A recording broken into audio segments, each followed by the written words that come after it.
A political war of words has erupted into a full-blown public feud.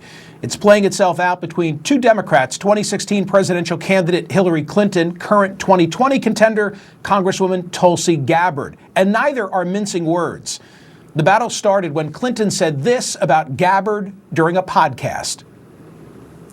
I'm not making any predictions, but I think they've got their eye on somebody who's currently in the Democratic primary and are grooming her to be the third-party candidate. She's the favorite of the Russians. They have a bunch of sites and bots and other ways of supporting her so far. And that's assuming Jill Stein will give it up, which she might not, because she's also a Russian asset. Yeah, she's a Russian asset. I mean, totally. Gabbard didn't hold back in slamming Clinton, calling her the queen of warmongers, embodiment of corruption, and personification of the rot that has sickened the Democratic Party for so long.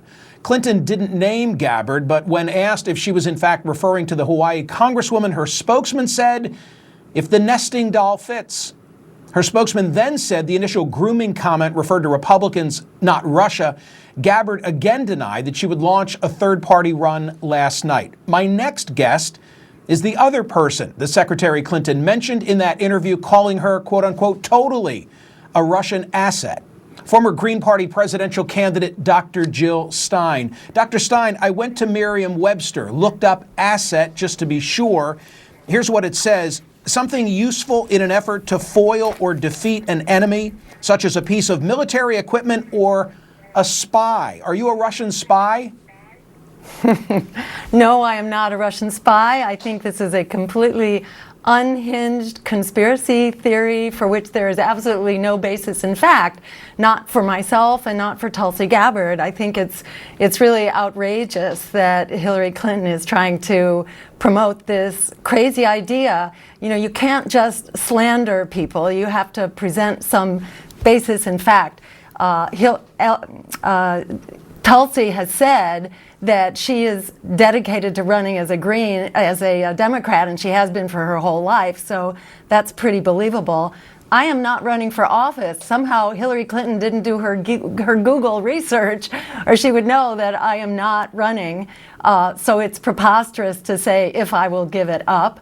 You know, this is just it's a wild and insulting theory, and I think it speaks to Hillary's need to try to explain, perhaps to herself, you know, why her campaign was not successful. Do you think that she's trying to draw a nefarious inference from that photograph we've all seen so many times of a dinner that you attended at which President Putin was present? I think that General Flynn was somebody else who was at the table. Is that what's driving her as far as you know?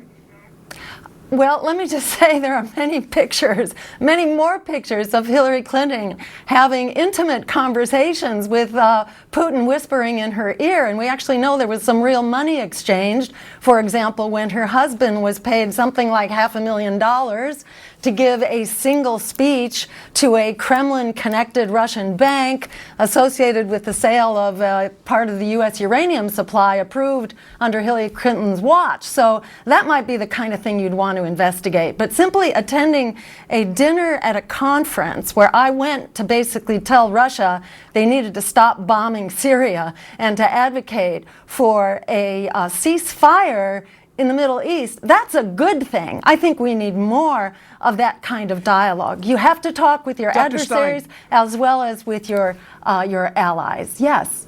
Do you think that her comments were designed to intimidate the emergence of any third-party candidate, whether it's Dr. Jill Stein, whether it's Congresswoman Gabbard, or someone else who right now might be planning on getting into the race? Absolutely, and I think, you know, she and the Democratic Party have been in that business for a long time. A surprising attack from Hillary Clinton. Clinton saying she thinks the Russians have got their eye on somebody who's currently in the Democratic primary and are grooming her to be the third-party candidate. Clinton mentioning no names, but her team making it clear she was talking about Congresswoman Tulsi Gabbard. Gabbard firing back on Twitter, calling Clinton the, quote, queen of warmongers and the embodiment of corruption. All right, I want to bring in Rachel Scott from the campaign trail here with us in studio. And Rachel, you've been tracking all the news from the Democrats. And Hillary Clinton raising some eyebrows this weekend with what she said about how the Russians may interfere in the election. Let's take a listen. I think they've got their eye on somebody who's currently in the Democratic primary and are grooming her to be the third-party candidate. She's the favorite of the Russians. Now, a Clinton aide saying that she was signaling Representative Tulsi Gabbard, who we see right here. Gabbard firing back, calling Clinton the queen of warmongers and even challenging her to join the race. But now, Rachel, some of the other Democratic candidates are defending Gabbard. Exactly, Tom. Some in the Democratic field say Clinton's comments on this one just simply go too far. Senator Cory Booker emphasizing and stressing the importance of unity in the party, and former Congressman Beto O'Rourke just cutting right to the chase here, saying Tulsi Gabbard is not being groomed by anyone. Now, there is no evidence to support Clinton's claims, and tonight her team did not return our request for comment, Tom. All right, Rachel Scott for us tonight. Great to have you here in studio, Rachel.